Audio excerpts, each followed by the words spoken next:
Viva Voz, com Vera Magalhães.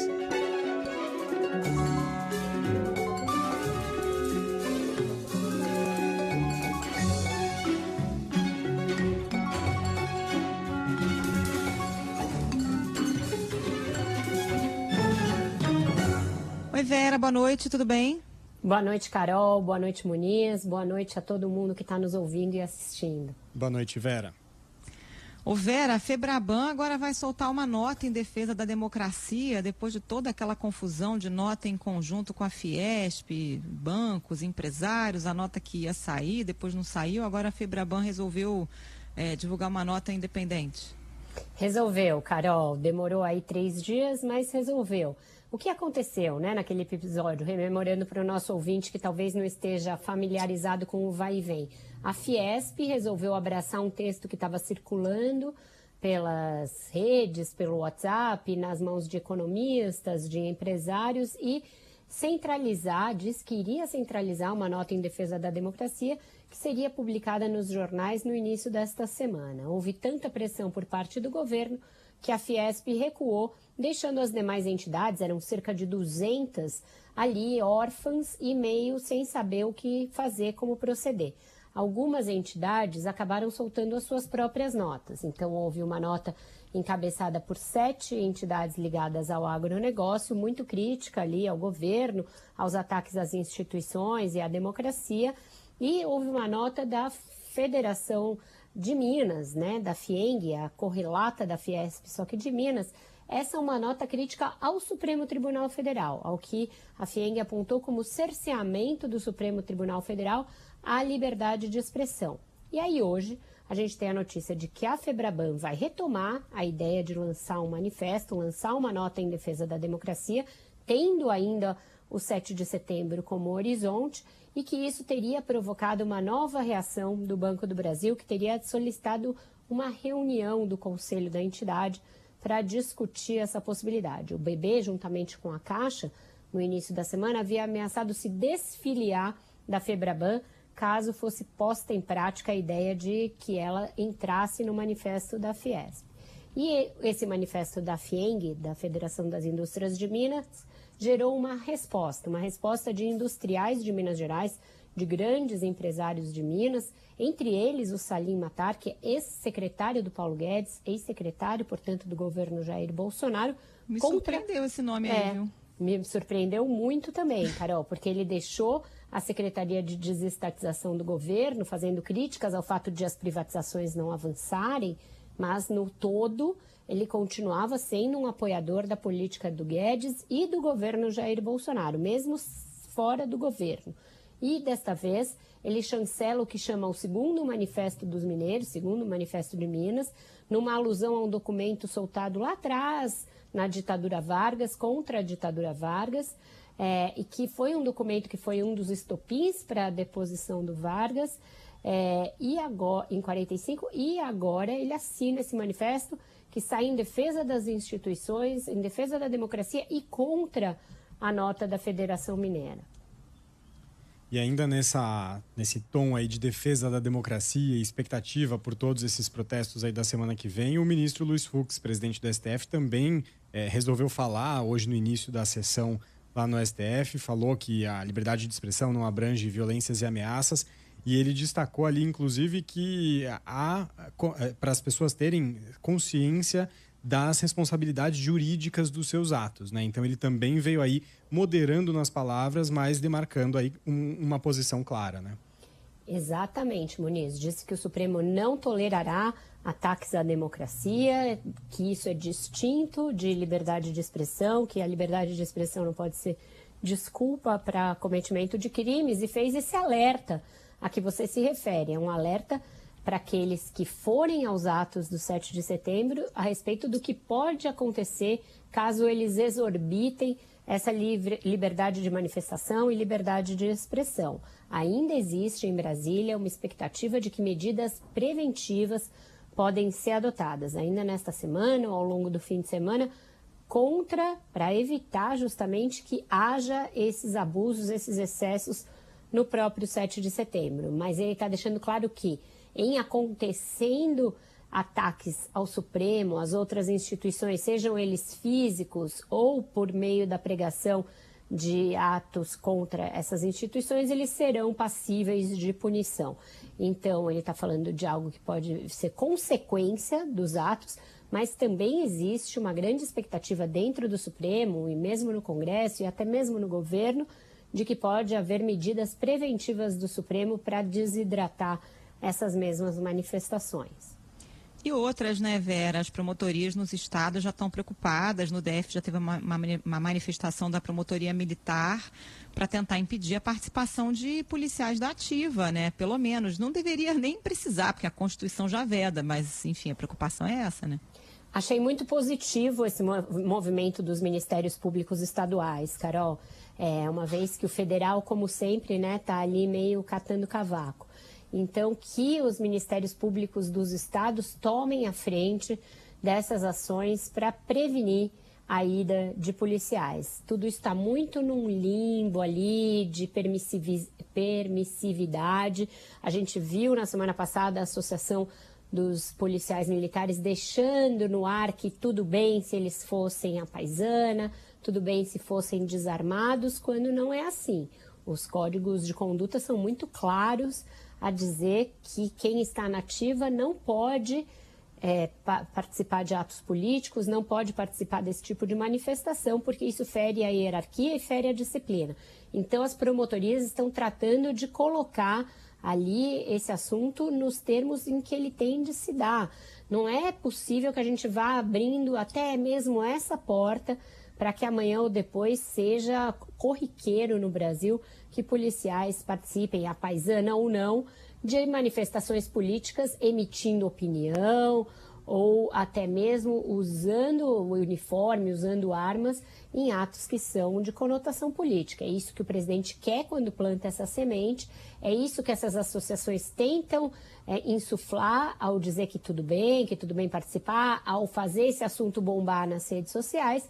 Mas aqueles que têm responsabilidade por fazer cumprir a Constituição, por fazer cumprir o ordenamento jurídico, têm de se contrapor a esses arreganhos. E o Ministério Público aí está cumprindo um papel bastante importante ao apertar esse cerco. E com relação a essas votações todas, esses projetos importantes aí no Congresso, Vera, a gente comentou aqui mais cedo a respeito da reforma do imposto de renda, que avançou, mas ainda não está claro qual vai ser o futuro dessa proposta no Senado. Tem também hoje a expectativa de que a Câmara vote o Código Eleitoral, mas também pode ser que dê uma empacada ali quando chegar no Senado. O que está acontecendo? Tem um curto-circuito aí entre essas duas casas? Uma aprova, a outra segura e não é sinônimo, não é garantia de que essas pautas de fato vão avançar assim tão rapidamente? Tem sim, Muniz. As prioridades da Câmara e as do Senado não estão convergindo nesse momento. A gente teve já nessa semana o Senado derrubando medidas aprovadas pela Câmara concernentes à reforma trabalhista, uma mini reforma trabalhista que foi aprovada pela Câmara e que foi gongada no Senado. Isso já deixou o presidente da Câmara, Arthur Lira, bastante irritado e deve acontecer em maior ou menor grau com essas duas propostas às quais você se referiu. No caso do IR das empresas, ontem a gente comentou aqui, foi no susto, que aliás, nem comentamos, porque foi depois do Viva Voz, né? No susto, o Arthur Lira pôs lá a blitz para votar e tem sido assim que ele tem definido a pauta da Câmara. Acabou aprovando. É engraçado hoje ver as reações, né, a aprovação dessa reforma, porque aqueles que eram super defensores do Paulo Guedes estão meio com o pé atrás. Como assim taxar dividendos e lucros? Deu um certo curto-circuito também na cabeça de alguns liberais que não passaram da página 2 ali dos livros de liberalismo, porque o Brasil é um dos países que menos taxam os lucros e dividendos, inclusive entre os grandes países capitalistas. A gente está desde 1995 com isenção para esse tipo de taxação e agora a reforma ela institui isso. O ministro Paulo Guedes, nas vezes em que eu conversei com ele, ele sempre defendeu isso contra-intuitivamente para esse público que o apoia, dizendo que era necessário fazer essa taxação de lucros e dividendos. proposta previa 20% de taxação, a Câmara baixou para 15%, instituiu também uma contrapartida para as empresas, né? Porque se os empresários vão ter os lucros e dividendos taxados, o IRPJ da pessoa jurídica, esse foi reduzido, teve a sua alíquota minorada, para dar uma compensada, foi minorado de 15% para 8%. E aí a gente tem uma mudança importante para o imposto de renda da pessoa física, porque aumenta a taxa de isenção para quem é seletista, portanto, quem tem carteira assinada, e ganha até R$ 2.500. Isso deve ampliar a faixa de isenção em 5.600.000 pessoas. Então, para esse público, que é um público assalariado, a reforma tem uma boa notícia. Assim como também tem uma boa notícia para aqueles que sempre clamaram pela justiça tributária, para a necessidade de se taxar lucros e dividendos, algo que no Brasil ficou sendo tabu por algumas décadas, mas que agora essa reforma enfrentou. Agora, Vera, o que está rolando aí entre Câmara e Senado? Tem curto-circuito entre Arthur Lira e Rodrigo Pacheco ou não? Tem. Eu não sei se é um curto-circuito que vai além do fato de que eles têm concepções diferentes sobre esses projetos. Então, aí, nesse caso também do IR, um Senado um pouco mais alinhado com os interesses desse grande PIB, do grande empresariado e tal, pode segurar a reforma, como aconteceu aí em outros casos. Mas no caso do Código Eleitoral, por exemplo, uma pauta que a Câmara vai tentar votar hoje, que deve empacar no Senado, muito dessa diferença vem do fato de que os senadores não dependem, como os deputados, de algumas das regras que vão lá. Regras que dizem respeito à proporcionalidade, regras que dizem respeito à aplicação dos recursos do próprio fundo partidário, a fiscalização das campanhas, esse varejinho de que trata o Código Eleitoral interessa muito mais a deputados e candidatos a deputado do que a senadores e candidatos a senador. Além disso, o Rodrigo Pacheco tem tentado se dissociar do Arthur Lira e se mostrar alguém com uma postura mais de estadista, menos de causar tumulto e mudança nas regras a qualquer preço. Então, ele tende a ser mais comedido nessas mudanças das regras eleitorais tão em cima do laço, assim, tão perto da eleição, de uma forma tão gratuita, porque isso foi feito sem nenhum tipo de negociação, nenhum tipo de discussão nas comissões. O Arthur Lira puxou direto para o plenário. Tem ali uma série de retrocessos em relação à repartição do dinheiro eleitoral com mulheres e minorias. Tem ali cerceamento a pesquisas. Ele não quer se associar a essas pautas que são consideradas regressivas, ainda mais no momento que o nome dele é ventilado, surge nos balões de ensaio como potencial candidato à presidência da República.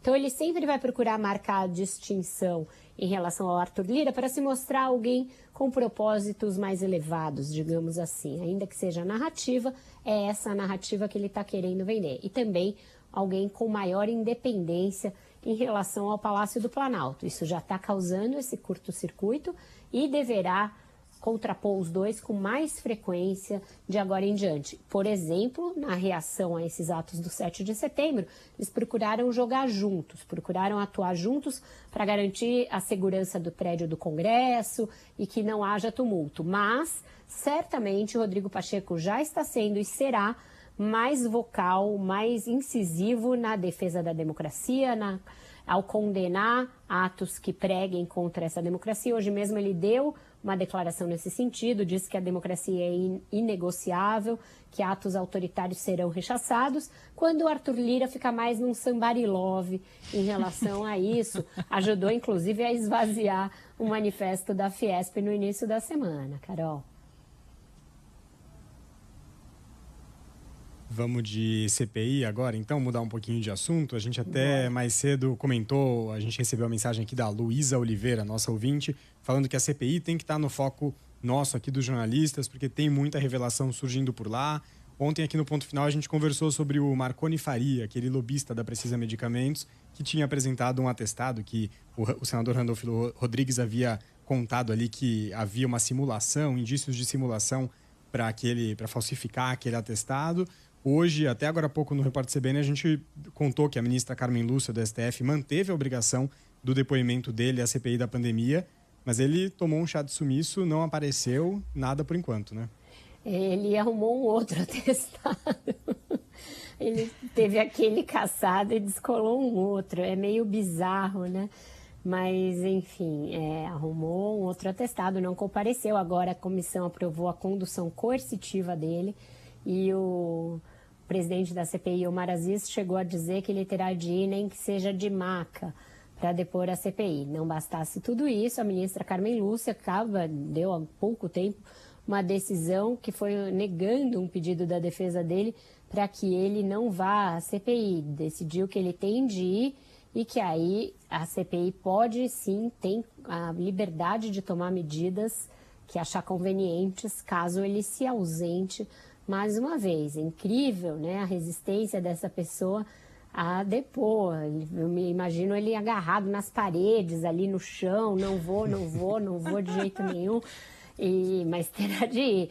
E cada vez mais o depoimento dele vai ganhando interesse, porque as mensagens recebidas pela CPI vão demonstrando todo um relacionamento, uma rede de relacionamentos dele com a família do presidente Jair Bolsonaro. A gente falou ontem daqui da intermediação que ele fez para ajudar o Jair Renan a abrir a sua empresa. Já havia relação também desse grupo com o senador Flávio Bolsonaro. E agora, as mensagens de celular em posse da CPI mostram que um pedido dele foi feito para a ex-mulher do presidente Jair Bolsonaro, para a Ana Vale, que vem a ser a mãe do Jair Renan, para que ele conseguisse influenciar numa escolha para a Defensoria Pública da União. Então, era um lobby junto ao então ministro Jorge Oliveira, que hoje é ministro do Tribunal de Contas da União, em prol de um nome para a Defensoria Pública da União. As mensagens estão em posse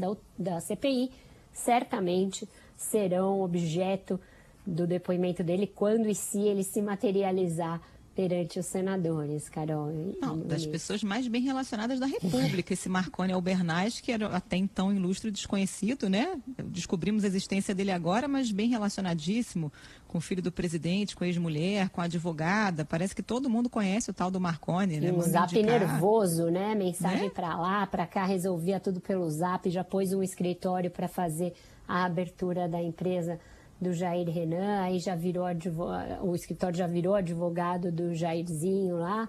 Impressionante. Impressionante. E essa fábrica de atestados fake, né, Vera? Essa aí é boa, ele é bom nisso aí. Ficou feio, né? Ele é bom nisso. Agora ele deu um jeito na coluna, o que foi nas costas, não é? A última coisa que aconteceu com ele, acho que pélvica, foi... né? E o outro com coceira, segundo o Omar Aziz. Essa é nova, né? Apresentando atestado para o chefe. Não, chefe, hoje eu não vou poder e tal. Tá com o quê? Comichão, coceira no corpo. Com uma coceirinha aqui, não vai dar para ir. Ai, ai. E aí, fechamos? Vamos já para a música? Ou falta algum assunto? Estamos adiantados, né? A gente está fazendo adiantados. O assunto render aqui neste programa. A gente aproveita a música, Carol, vou aproveitar a música que eu pensei para dar uma atualizada em como é que está no Supremo a discussão do marco temporal, né? Para a demarcação de terras dos povos indígenas. Já vai pelo segundo dia de discussão lá, tem uma mobilização grande dos povos indígenas em torno desse julgamento, que é um julgamento que decide um litígio de terra no estado de Santa Catarina. O governo de Santa Catarina, por meio do seu Instituto Ambiental, reivindica uma terra que está ocupada pelos povos indígenas e alega a tese do marco temporal. Qual é essa tese? Os povos indígenas só teriam direito, pela Constituição, a terras que eles ocupam antes da promulgação da Constituição de 88. É uma tese que vem sendo elaborada desde 2009 no julgamento da reserva indígena de Raposa Serra do Sol, mas que agora vai ganhar um efeito vinculante se for aprovada, e é por isso que isso está gerando tanta mobilização. A gente está tendo aí uma longa exposição, teve uma longa exposição de advogados que se apresentaram como amicus curiae, ou seja, amigos da corte, né? Parte aí nesses processos, e hoje a gente teve a manifestação da Procuradoria-Geral da República, uma manifestação contra o marco temporal a favor da tese dos povos indígenas de que o direito à terra garantido pela Constituição não tem marco temporal. Ele vem ali do direito desses povos ao seu território, que é um direito originário. Então, isso suscitou uma grande comemoração por parte dos povos indígenas e o julgamento vai seguir ainda por alguns dias, porque só um ministro se manifestou, que foi o relator, ministro Edson Fachin, que deu um voto contra o marco temporal a favor das demarcações sem essa condicionante. E aí a música que eu escolhi é uma música, não sei se as pessoas vão lembrar, é uma bandeirinha de idade, a Carol certamente vai lembrar, do Festival dos Festivais, que foi quando se tentou resgatar os festivais de música, os festivais da canção, foi em 1984, e essa música surgiu no Festival dos Festivais, foi uma das que mais tiveram torcida, ela chama Miraíra e ela fala ali, ela tem quase um cântico indígena, e foi a música que eu escolhi por conta desse julgamento que já há 2 dias mobiliza as atenções em Brasília, que é mesmo muito importante aí para os direitos dos povos indígenas. Vamos ouvir.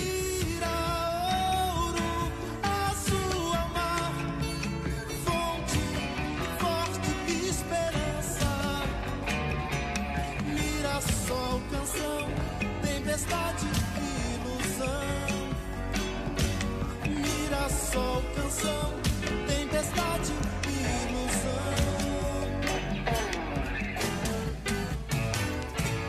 Mira no olhar, verso frágil desse bem fuzil, mesclar. O festival eu lembro, mas dessa música eu não lembrava, não. Não Eu lembro lembrava? da TT Espíndola. Ou talvez o refrão depois você lembrasse, que fala Nanaíra, Miraíra. Tá, agora eu lembrei. Não, eu era pequena nesse festival. Era uma gritaria ali. Eu lembro bem da TT Espíndola, inesquecível. E dos claro. Abelhudos, o dono da terra também. Tinha muita coisa nesse festival. Tinha joelho de porco, era bom o line-up ali. Ai, meu Deus, o pessoal mais novo não sabe nem do que a gente tá falando, Vera. Mas pesquisem no Spotify, os jovens da geração Z, é bacana, vamos lá.